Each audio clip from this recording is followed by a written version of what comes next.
देखिए, हर कोई आज एक दिली तकलीफ और दर्द को महसूस करेगा जो भारत के संविधान और भारत के डाइवर्सिटी, भाईचारगी, प्लुरलिज्म पर जिस किसी को आज भी अटूट भरोसा है और यकीन है, आज का ये फैसला सीबीआई कोर्ट का भारत की अदालत की तारीख का एक काला दिन है। और मैं इसलिए कहता हूं क्योंकि सुप्रीम कोर्ट ने 9 नवंबर को जो सिविल डिस्प्यूट के मुकदमे का फैसला दिया था, जजमेंट में सुप्रीम कोर्ट ने कहा था, अंग्रेजी में कहता हूं कि सुप्रीम कोर्ट ने कहा था कि it is an egregious violation of rule of law. और सुप्रीम कोर्ट ने यह भी कहा था कि ये calculated act of destroying a public place of worship.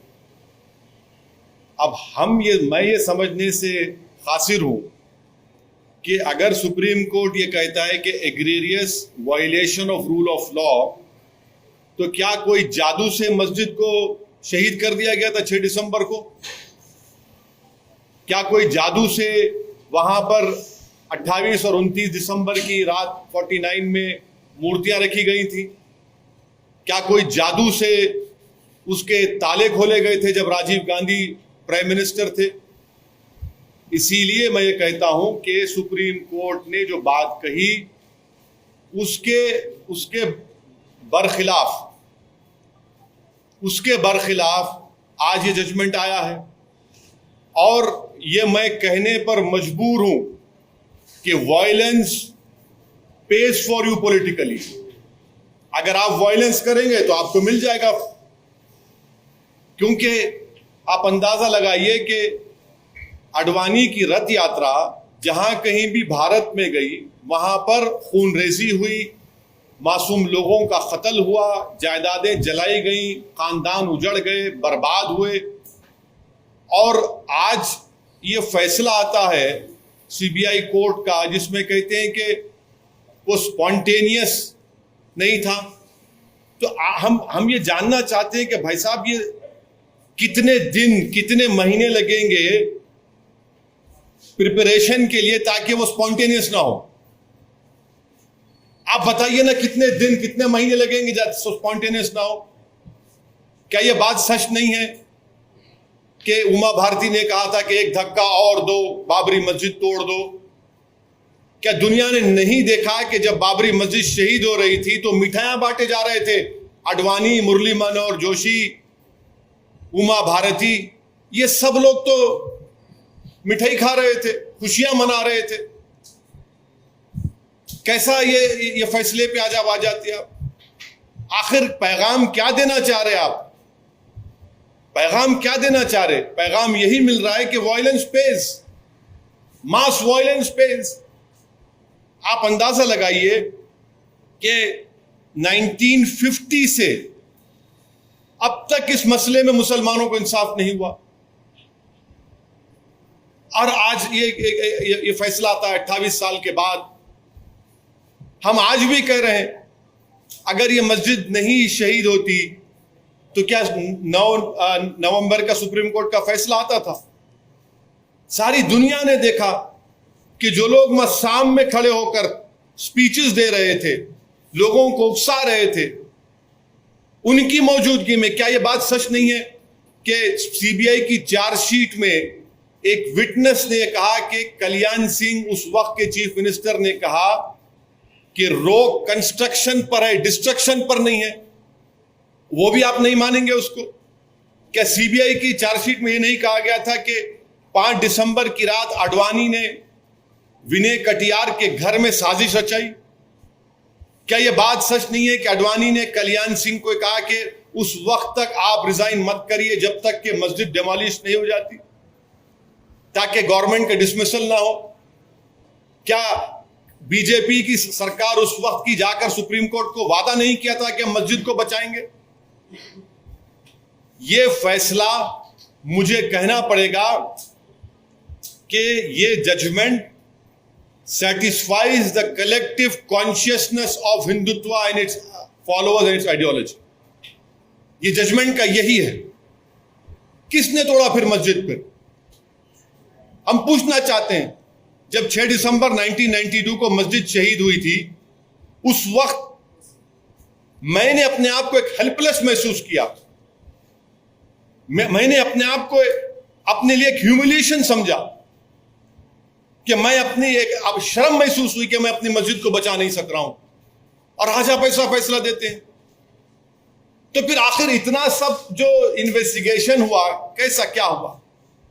एक और बात आपको समझने की जरूरत है कि आडवाणी को हाईएस्ट सिविलियन अवार्ड दिया गया बीजेपी गवर्नमेंट तरफ से, एक्यूज हैं। तभी हमने कहा था कि देखो, मैं प्रेस कॉन्फ्रेंस में कहा था कि आडवाणी को ये हाईएस्ट सिविलियन अवार्ड दिया जा रहा है। आज उसका नतीजा हम देख रहे हैं।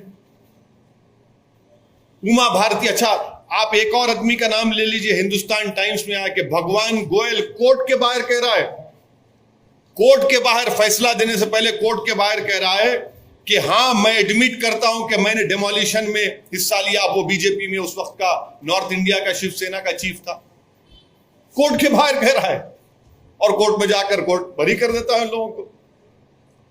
तो ये मेरे लिए बहैसियत एक भारत के मुसलमान के लिए, जो मैं 6 दिसंबर 1992 को जो मुझे एक ह्यूमिलिएशन और बेबसी जो मैं महसूस किया था, आज मैं वही महसूस कर रहा हूं। इंसाफ नहीं हुआ इस मसले में, इंसाफ नहीं हुआ इस मसले में। जिन लोगों के इशारे पर, जिन लोगों की मौजूदगी में, जिनके तकारीर के जुमलों पर ये वायलेंस, तशद्दुद हुआ, क्रिमिनल एक्ट जिसको सुप्रीम कोर्ट ने कहा, आज वो पूरे के पूरे बरी हो गए। अब मुझे ये नहीं मालूम कि सीबीआई अपनी इंडिपेंडेंस को बरकरार रखने के लिए अपील करेगा या नहीं करेगा, और मुझे यह भी नहीं मालूम कि अगर अपील करेंगे तो कितना टाइम लगेगा अपील की सुनवाई के लिए। मगर अपील करना चाहिए। ये नाइंसाफी पर मबनी है, बिल्कुल नाइंसाफी पर मबनी है। इसको कोई भी सही सोचने वाला भारत का शहरी इसको सवाल करेगा कि भाई ये क्या इंसाफ हो रहा है, क्या ये इंसाफ हुआ? हरगिज़ इंसाफ नहीं हुआ। सारी दुनिया जानती है, सब जानते हैं कि बीजेपी, आरएसएस, विश्व हिंदू परिषद, शिवसेना, इन तमाम की मौजूदगी में और साथ ही साथ कांग्रेस पार्टी, इसकी जड़ कांग्रेस पार्टी है। इनकी हुकूमत में मूर्तियां रखी गई, इन्हीं की हुकूमत में राजीव गांधी ने ताले खुलवाए, शिलान्यास किया। इन्हीं की हुकूमत थी कांग्रेस की जब मस्जिद शहीद हुई, और आज ये फैसला आता है। इसीलिए मैं मानता हूं कि ये हमारी भारत की अदालत की तारीख का एक काला दिन है। सर, ये भी आप हमेशा कानून को मानते हैं, हमेशा कोर्ट से होते हैं, उसकी बहुत इज्जत करते हैं, लेकिन जैसे नतीजा ऐसा अगेंस्ट में आता है तो आप कोर्ट को भी ये कर लेते हैं, क्यों सर? नहीं, कोर्ट, देखिए, सुप्रीम कोर्ट का फैसला आखिरी होता है। ये तो फैसला आखिरी नहीं ना, और कोर्ट के फैसले को नहीं के खिलाफ या उससे डिसएग्री करना कोई कंटेम्प्ट नहीं है। मैं तो आपको तमाम दलाइल दे रहा हूं, ये तमाम दलाइल दे रहा हूं। जजेस भी सब देखे होंगे ना सर? क्या? वही तो हम कह रहे हैं ना, ये देख के कैसा फैसला दिया आप, वही तो हम पूछ रहे हैं। वही तो हम कह रहे हैं कि आप ही की चार्जशीट में आप ये लिख रहे हैं कि कल्याण सिंह ने कहा कि रोक कंस्ट्रक्शन पर है, डिस्ट्रक्शन पर नहीं है। उमा भारती ने कहा कि एक धक्का और दो। आडवाणी को, मुरली मनोहर जोशी को, उमा भारती को, बाल ठाकरे को, राजीव गांधी को शोहरत कैसे मिली पॉलिटिक्स में भारत में? इसी वजह से मिली ना। इनको पॉलिटिक्स में अगर शोहरत मिली, सत्ता मिली, कैसे मिली? इसी वजह से तो मिली कि आपने हमारी मस्जिद के ताले खुलवाए, मूर्तियां रखी और हमारी मस्जिद को शहीद किया आपने। इसीलिए तो आप होम मिनिस्टर बन गए, इसीलिए तो आप गंगा की सफाई के मिनिस्टर बन गए, इसीलिए तो आप एचआरडी के मिनिस्टर बन गए, इसीलिए तो आप कल्याण सिंह गवर्नर बने। भाई, आपने मुझे खत्म करके मेरी बर्बादी के ऊपर आपने अपना सियासी महल तामीर किया, और आज आपको क्लीन चिट दिया जा रहा है। आज आपको क्लीन चिट दिया जा रहा है, यह अफसोसनाक बात है। तो आगे क्या करने का विचार है सर? आगे अब यह देखना है कि सीबीआई अपनी इंडिपेंडेंस को बरकरार रखने के लिए अपील करेगी या नहीं करेगी। और अगर सीबीआई नहीं करती तो मैं मुस्लिम पर्सनल लॉ बोर्ड के जिम्मेदारों से अपील करूंगा कि वो इसके खिलाफ अपील करें। फैसला आता है और लॉ मिनिस्टर अडवाणी के घर को पहुंच जाते हैं। आप बताइए क्या पैगाम दे रहे हैं आप उन लोगों को जो भारत की खूबसूरती को मानते हैं, इंसाफ को मानते हैं? क्या पैगाम दे रहे हैं उन मीडिया के लोगों को जिन्होंने अपनी जानों को खतरे में डालकर कोर्ट में जाकर बयान दिया, उन पुलिस के ओहदेदारों पर जो अडवाणी के सिक्योरिटी में थे? उन्होंने कहा कि हां ये तमाम प्री प्लान था। क्या कोई जादू हुआ था क्या उस दिन? फिर किसने किया मेरी मस्जिद को शहीद? बताइए ना आप, मैं जानना चाहता हूं मेरी मस्जिद को शहीद किसने किया? फिर अगर मुरली मनोहर जोशी, अडवाणी, कल्याण सिंह, बाल ठाकरे, ये 32 एक्यूज, विनय कटियार, जिसमें नरसिम्हा राव भी शामिल है, कांग्रेस पार्टी, राजीव गांधी, इनकी हुकूमत शामिल, किसने किया? फिर बताइए ना, इंसाफ होगा या नहीं होगा? हमको बताइए आप। या इसी तरह हम अपने आंसू बहाते रहें? जमहूरियत को मजबूत करना जरूरी है, इंसाफ को मजबूत करना जरूरी है, मगर यह फैसला आता है। अखिल देवन आचार्य धर्मेंद्र दास ये कहते हैं कि ये अभी तो जानकी है, काशी मथुरा बाकी है, जहां जहां इस तरह के दाग है उनको जल्द हटाया जाएगा। आप क्या कहेंगे सर? मैं क्या कह सकता हूं सर, आप अपने टीवी प्रोग्राम पर बोलिए कि रात में 9 बजे एक प्रोग्राम कर लो, इनके बयान पर कर लो ना। आप तो वो भी नहीं करना चाहते, करिए ना। आज आपने बाबरी मस्जिद की डेमोलिशन में जिन लोगों पर क्रिमिनल केस था उनको एक्सोनरेट करके आपने उनको पैगाम दिया है कि चलो आगे चलो, काशी और मथुरा को जो करना है करो, हम तुम्हारो क्लीन चिट देते जाएंगे। जहां तुम्हारी आस्था का मामला आएगा हम उस पर तुमको मदद करते जाएंगे। तुम ठहरो, तुम मुंह अंदर घुसकर उसमें ईदगाह में अब दोबारा मूर्ति रख दो, हम तुमको दे देंगे वो। यही तो हो रहा है ना। आप अंदाजा लगाइए रूल ऑफ लॉ फिर क्या होगा। रूल ऑफ लॉ इससे क्या होगा? सुप्रीम कोर्ट ने कहा non egregious violation of rule of law. तो क्या रूल ऑफ लॉ का वायलेशन नहीं हुआ? सुप्रीम कोर्ट ने कहा calculated act of destroying a public place of worship, और आप कहते हैं कि स्पॉन्टेनिटी नहीं थी। फिर क्या होगा? श्री कृष्णा कमीशन मुंबई में, उसका इंसाफ नहीं हुआ। अरे कितने कितने वाकयात जहां पर फसादात हुए मुसलमानों के लिए, दलितों को इंसाफ होता ही नहीं। और आजकल आप आज शाम से आप सुनेंगे कि ये जो बड़े बड़े ज्ञानी लोग हैं, लुक अहेड, भूल जाइए, आगे बढ़िए। अरे आगे कैसे बढ़ेंगे हम? आगे कैसे बढ़ेंगे? सारी दुनिया की आंखों के सामने 6 दिसंबर को मस्जिद को शहीद किया गया, डेमोलिशन किया गया। मैं भूल जाऊं क्या क्या भूलूं? बताओ मेरे से आप। कितने मेरे बर्बादी के दास्ताने फसाने तुम्हारे सामने रखूं ताकि तुम्हारे कलेजे में जो अगर दिल है तो उसको धड़कन हो, उसको तुम मेरी तकलीफ को महसूस कर सको। क्या पैगाम दे रहे हैं आप इस फैसले से? हम उम्मीद करते हैं कि सीबीआई अपनी इंडिपेंडेंस के लिए अपील करेगा। मुझे नहीं मालूम करेगा नहीं करेगा, तो मैं तो गुजारिश करूंगा all India Muslim personal law board के जिम्मेदारों से कि वो अपील करें इस जजमेंट के खिलाफ। This today's judgement,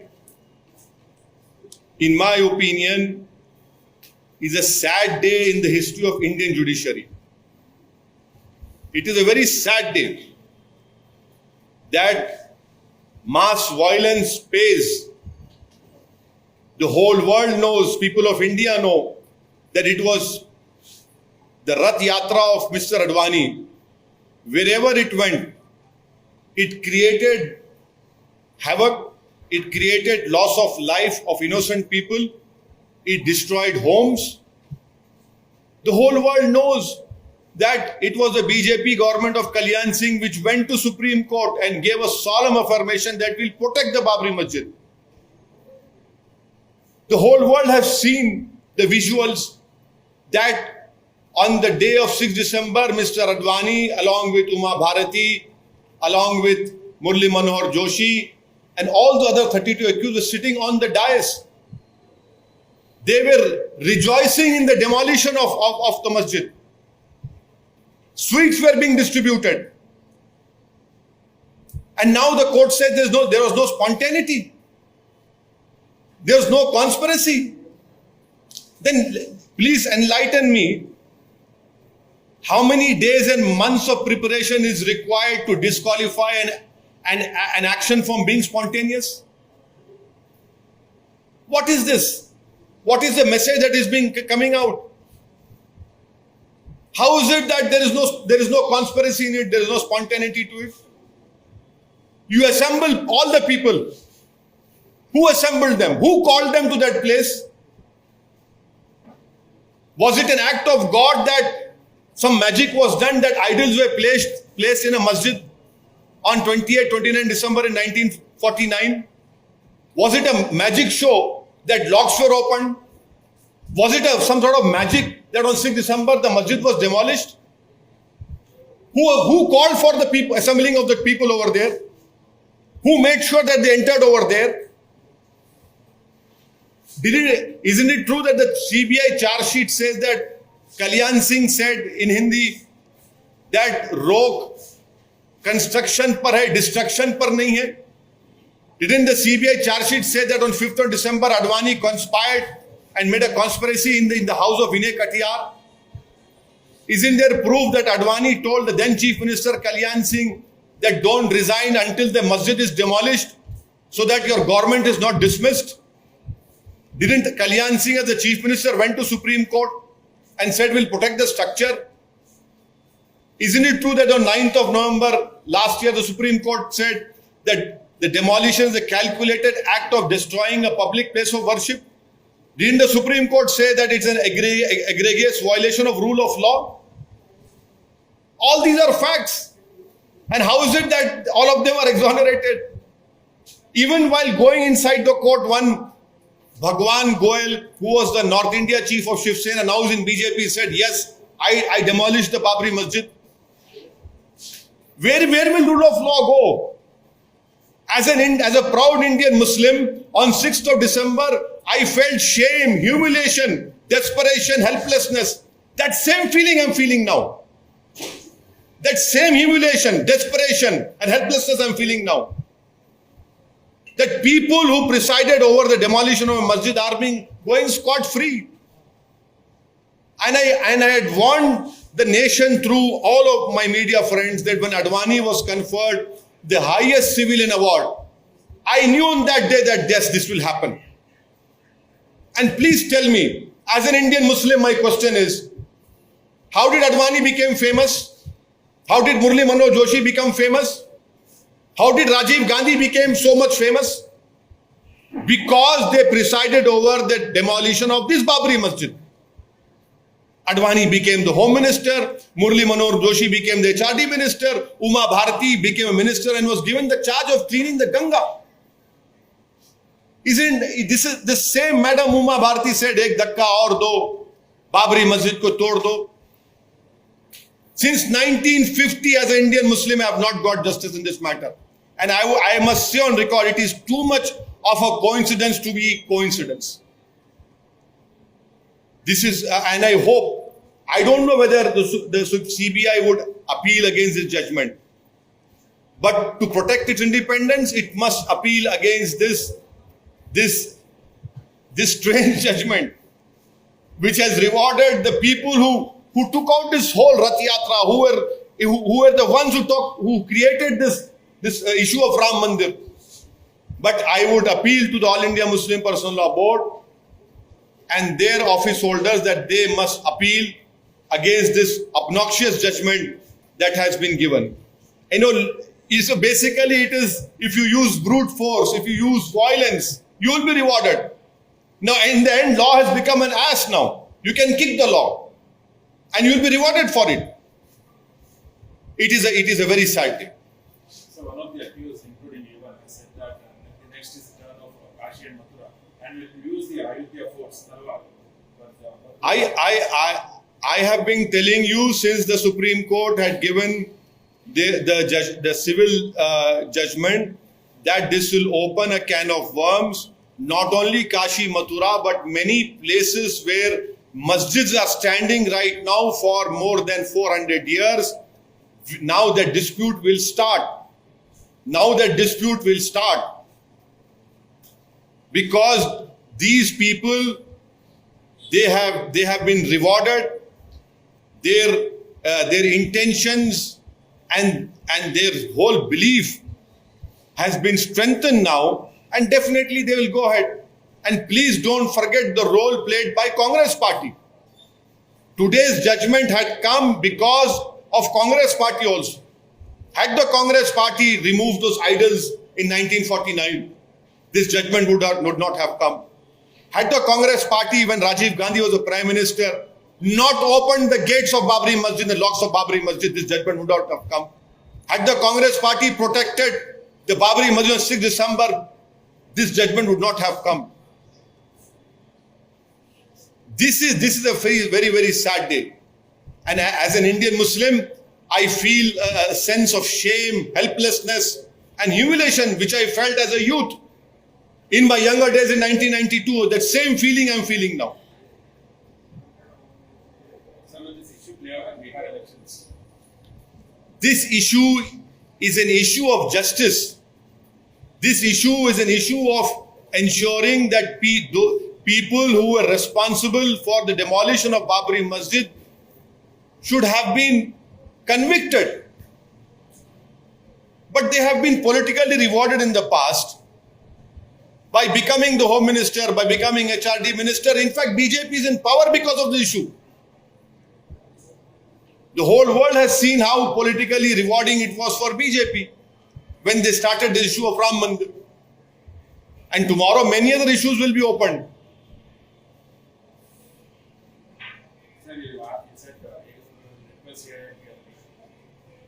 Yeah, yes, I hope that the All India Muslim Personal Law Board would appeal against this judgment.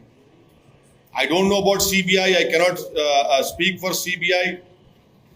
But this judgment satisfies the collective conscience of the Hindutva ideology and its followers. So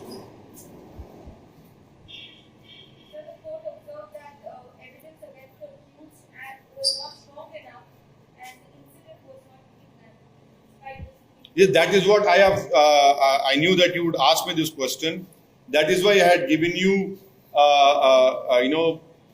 5 instances of evidence, which unfortunately the court did not even apply its mind to.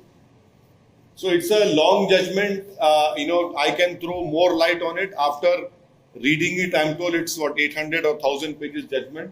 After reading it only I can play. But violence, if you indulge in violence against the minorities in the name of faith, you will be rewarded.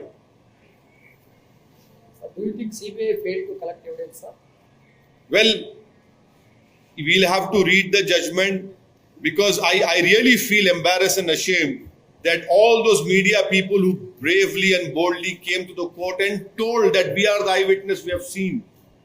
Those police officers who were discharging the duty of protecting Mr. Advani and other BJP leaders, they gave their evidence that yes, this was a pre-planned demolition.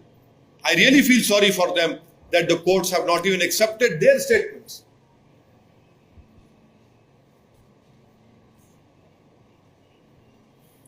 Thank you.